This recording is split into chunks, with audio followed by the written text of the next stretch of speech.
Inclusion is key to all the work that we do. It's society and processes that disable people, not the people themselves. And it's actually about people's abilities and what people can do, not what people can't. And we need to, as arts leaders, be able to facilitate that.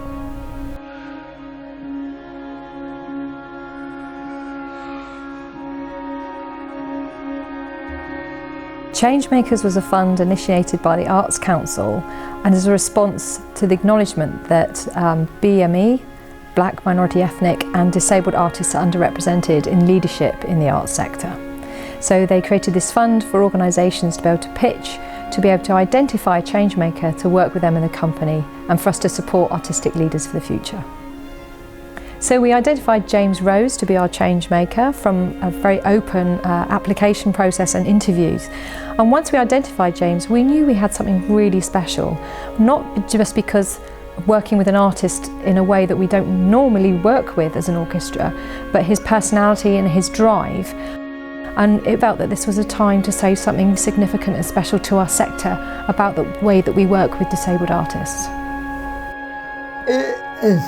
Fair to say that this project has helped me know my conducting career, and we have really kicked started.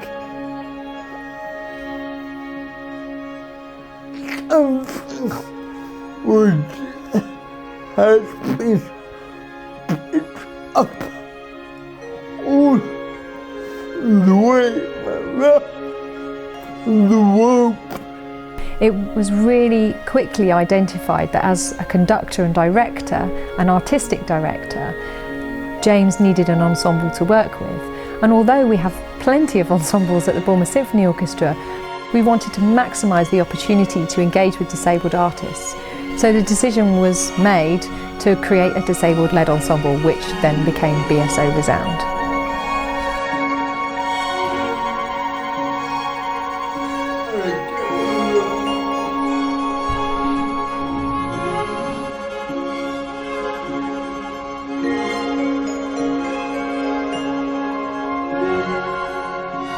I felt like the BSO Resound had a lot more to offer than just being a disabled-led ensemble. It offered many people the opportunity to play in an ensemble that really challenges the diversity of disabled people with autism, blindness, partial deafness. And so I felt really interested, felt like a grand opportunity, and I felt like I didn't want to pass out on it. I wanted to audition right away.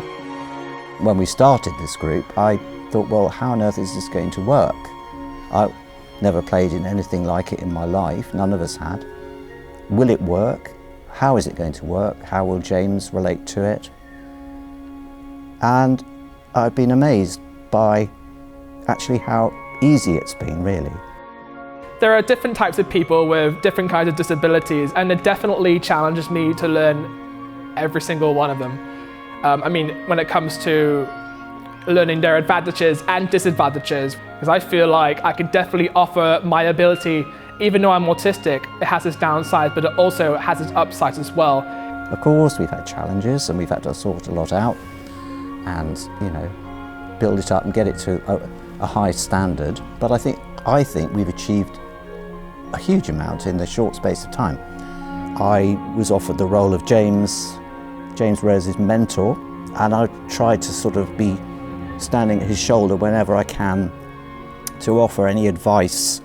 So as an extension of that, of course, I've also been a member of the Resound Ensemble.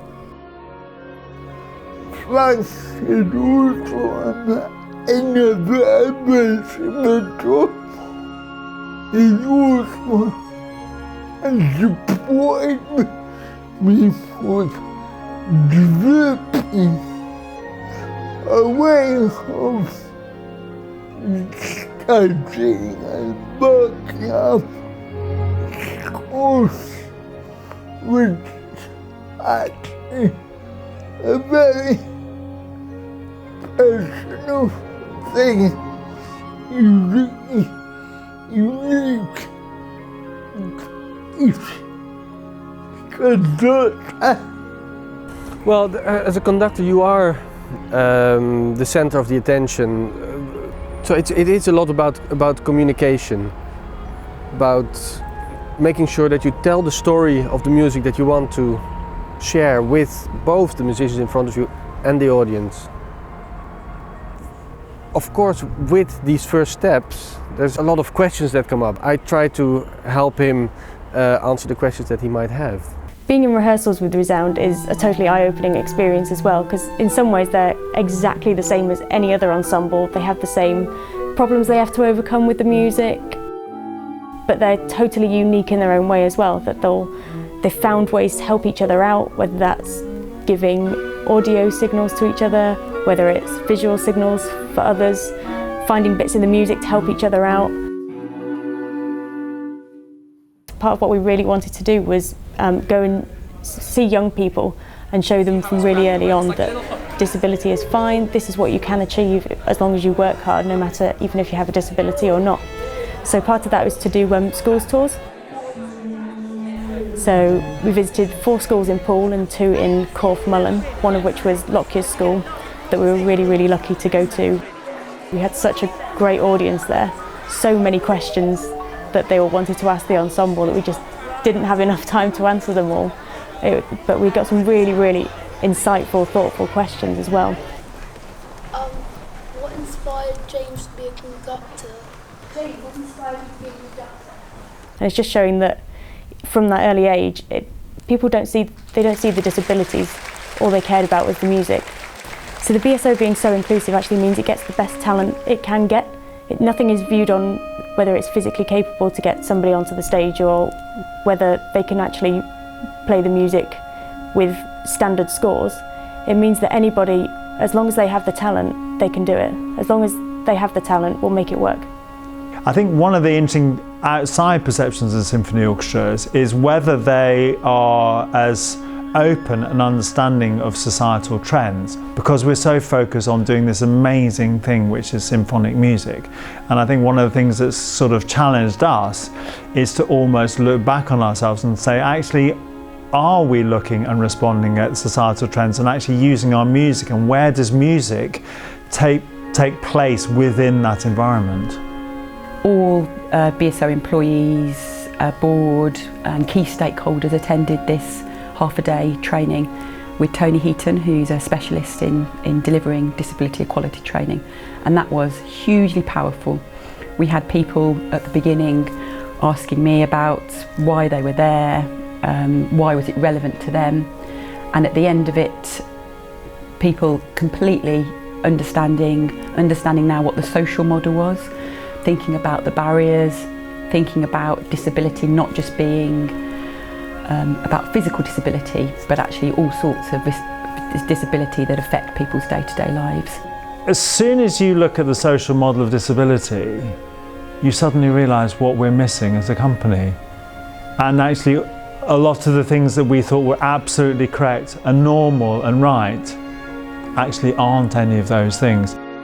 When I usually audition for orchestras, it's like we had to try and not mention autism as much, because usually they just write it off as a disability that doesn't qualify you a place in the orchestra, which I think that's not true.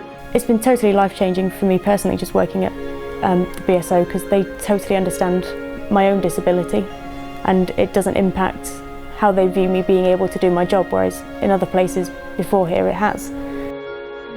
So being able to go into work and know that I'm not going to be judged on my own disability, and neither is anybody else, that it's an even playing field, it's really life-changing for me. So the Diversity Champions are a relatively new group of people that have got together on a voluntary basis because really of their interest and their passion for diversity within the organisation. We've had some incredible meetings and incredible ideas and things already that have been implemented, but in particular looking at the way we recruit, the way we audition, looking at the way we communicate, and things that really I've never thought about that people want to actually put in place. And that group of people really are going to continue with change makers and actually sustain change in the whole organisation. I don't think any of us really realise just the extent of the impact that doing this work would have on the company. Clearly there's an obvious impact on the amazing musicians that we're working with, but I think it has really transformed the way that we think. It transforms the way we approach so many different parts of our work. We're now re-looking at how do we audition, how do we give the confidence for people to come forward, these amazing musicians that we now know aren't coming forward because of the barriers that we put in there. So that in itself has a fundamental impact on how we look at the work that we do and actually frankly how we look at ourselves. It has made me think about all the assumptions that I've had about working in inclusion over 20 years. About the way that you work with individuals, the way that you communicate yourself as an arts leader, the way that you can empower people to follow and take risk.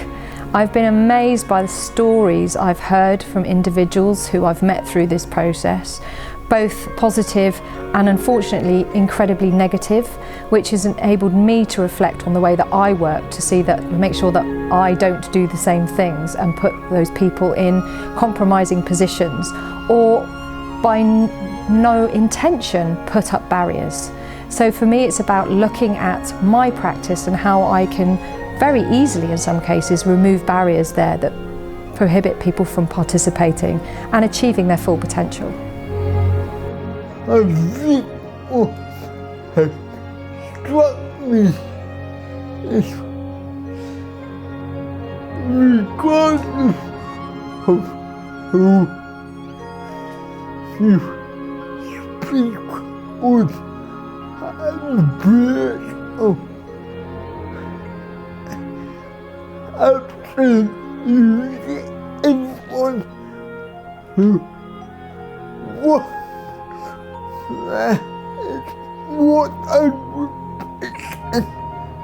Just what we do, which I think is what the time was.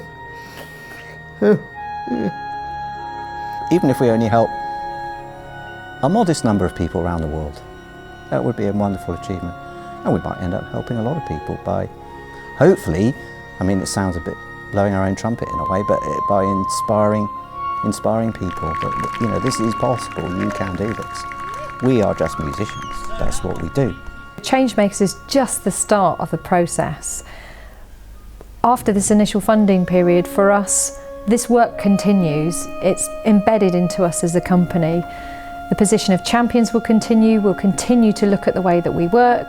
BSO Resound will become part of our ensemble portfolio, performing alongside all the other BSO ensembles, whether that be in rural areas, in educational contexts, or on the main stage. When we started Changemakers, we sort of had an idea of what we might do and what might happen. We left that behind 2 months in. We have learnt things we never comprehended we'd learn. We've worked with people we never thought we would work with. And again, the effects on us as a company, but the wider sector and society, just people writing to us, just saying the impact that this work has had on them, just in the small amount of time that they've engaged with it, has just been phenomenal. I will always want the Bournemouth Symphony Orchestra to be viewed as a world-class orchestra working across the region that we work in. But actually, in the 21st century, we must be making world-class inclusive orchestras. And I think what has been really remarkable about this way of working and actually the way we are where we are now as an organisation is that there's a clear resonance. There's a clear resonance in society. There's a clear desire and a clear willingness for this to happen. But I think the long-term legacy will be when we don't talk about it anymore because we are inclusive and we've reached that point. I really want to encourage everyone to do this. I think sometimes the starting point can be quite daunting, but just do it. We don't have all the answers, I don't have all the answers, but if you go into it with a really open mind and be open and have a really clear dialogue with people, then amazing things can really happen.